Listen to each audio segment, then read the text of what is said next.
How do you find targets? Well, let me give you some of my tips and tricks of the trade.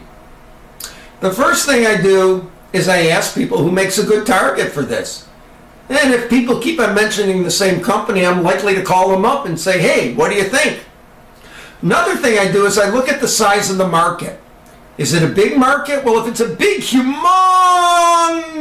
market, I probably need a big company to exploit it. So I'm going to look for a large company as a target. On the other hand, if it's a small little niche market, I'll look for a smaller company as a target if I'm licensing, for example.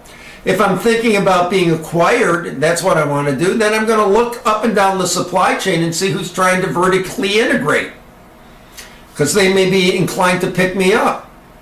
So basically, it's kind of common sense where you look for a target. First thing you got to remember is in the strategy session, we talked about this intersection. You know, I've got my 4 Ps and some strengths and weaknesses. Who can fill those gaps for me so we can get to market?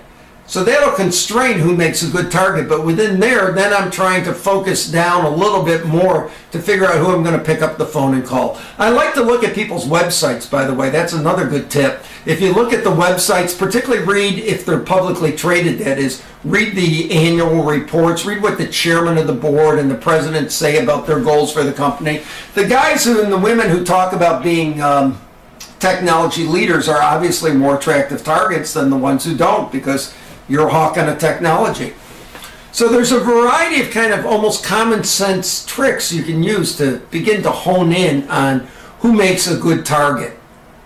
The important thing, however, when you're looking for targets is to always remember what it is you're trying to accomplish. Because the target has to provide the capabilities you lack, or you will never get to the market. Another thing when you're looking for targets is don't always get hung up on the big, humongous applications.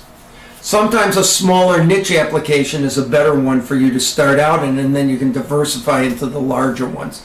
Let me give you an example. We're doing a project right now for a government agency. They have a better way of making a solar-powered water heater. My employee who's doing the analysis starts talking to a bunch of experts and end users. It turns out there's not a lot of interest in that. Most people in residential and industrial markets are looking for solar panels they can put on the roofs that will generate electricity so they can reduce the electricity costs, the fuel costs, all of that kind of stuff. And they want the power to come out in a kind of harmonic purity so that if they're not using it, they can sell it back into the grid. So off-grid solar water heaters, which happens to be the character of this technology, are not of a lot of interest. Now, as I mentioned before, I used to work on a cattle ranch. So the second somebody says I have a solar water heater, I'm thinking, where else could you use it if it's not in a house? And it strikes me, I remember being out in the pastures and in the fields, and we'd have the cattle out there, and cattle are pretty stupid. They don't eat snow. They don't knock holes in the cricks with their hoofs to drink water. You got to give them a trough and then they'll drink. And we'd go out every day and we'd hack the ice with our axes and open it up so they could drink out of the crick. Well, suppose I have a solar-powered water trough.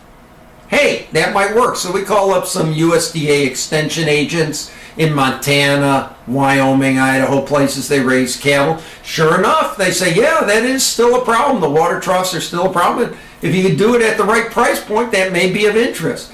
So now who's my target? My target may not actually be a solar panel maker or a solar water heater maker initially. It might be somebody who makes water troughs because they understand the problem. They see the market opportunity. So I license it to them and I give them the ability to turn around and pass their license, in other words, to sub-license it to somebody to make it for them. So then my target is somebody who understands what they call the pain point in the market and understands how to sell the technology, and they're just going to a vendor and saying, make me this specific item. So you got to be a little creative when you think about the targets. You want your target to be the person who's going to see the value of the technology. You can always find somebody to make it. Okay, enough about targets. I've just sort of been rambling on this one. I don't know why, but it gives you some tips on how you think about it. So I'm going to walk back over to the computer, see what the next topic is, and I'll be back.